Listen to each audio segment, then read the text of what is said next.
నమస్కారం. హసుధీర ఛానల్కి స్వాగతం. పనస పండు యొక్క ప్రయోజనాల గురించి ఈరోజు తెలుసుకుందాం. అలాగే దాంతో గింజలతో తయారు చేసిన ఒక లడ్డూలు కూడా చూపిస్తాను. చాలా హెల్దీ అండి, పిల్లలకైనా పెద్దవాళ్ళకైనాను. పనస పండులో ఉండే విటమిన్ ఏ కంటి చూపును మెరుగుపరుస్తుంది, రేచీకటి సమస్యని తగ్గిస్తుంది. పనస చర్మం, జుట్టు ఆరోగ్యంగా ఉండేలా సహాయపడుతుంది. రక్తహీన సమస్యతో బాధపడే వారికి పనస పండు తింటే మంచి ఫలితాన్ని ఇస్తుంది.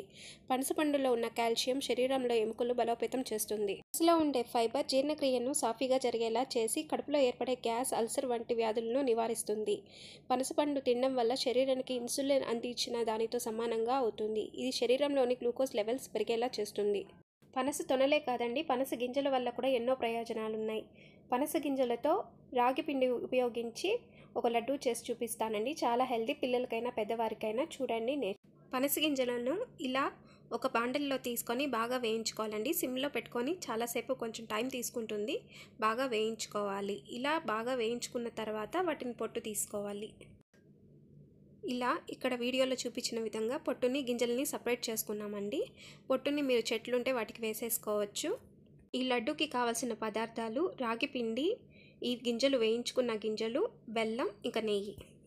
ఇలా వేయించుకున్న గింజలను నేను మిక్సీకి వేసుకొని మెత్తగా కొట్టుకున్నానండి. మా పిల్లలకి మెత్తగా అంటేనే ఇష్టం. లేదా పప్పులాగా కొంచెం చిన్న చిన్న పలుకుల్లాగా అయినా చేసుకోవచ్చు. పంటికి బాగుంటుందండి తినడానికి. పౌడర్ లాగా చేసుకొని నేను పక్కన పెట్టుకున్నాను. తర్వాత ఒక బాండెల్లో ఇలా రాగి పిండిని తీసుకోవాలండి. చిన్న మంట పైన నెయ్యి వేసుకొని బాగా వేయించుకోవాలండి. ఆ పచ్చి వాసన అనేది పోయేంత వరకు నీట్గా వేయించుకోవాలి.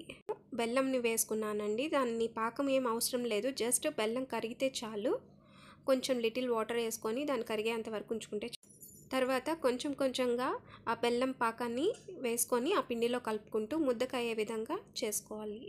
ఫైనల్గా కొంచెం వేడిగా ఉన్నప్పుడే కావాలంటే కొంచెం నెయ్యి యాడ్ చేసుకొని ఇలా ఉండల్లాగా చుట్టుకోవాలండి. అంతేను. ఇది కొద్ది రోజులు నిలవ ఉంటుంది, మనము అలాగే పెట్టుకొని అయినా తినచ్చు. ఈ పప్పులు కొంచెం టేస్ట్ మన బాదం పప్పుల్లాగా ఉంటాయండి. పిల్లలకైనా పెద్దవాళ్ళకైనా ఎంతో హెల్దీ అండి. ఇందులో రాగి పిండి, నెయ్యి, బెల్లం అన్నీ మంచి పదార్థాలే వాడాం కాబట్టి అందరూ తినవచ్చు. వీడియో కానీ నచ్చితే ఒక లైక్ చేయండి, మన ఛానల్ని సబ్స్క్రైబ్ చేయండి, మీకు తెలిసిన వరకు షేర్ చేయండి. నమస్కారం.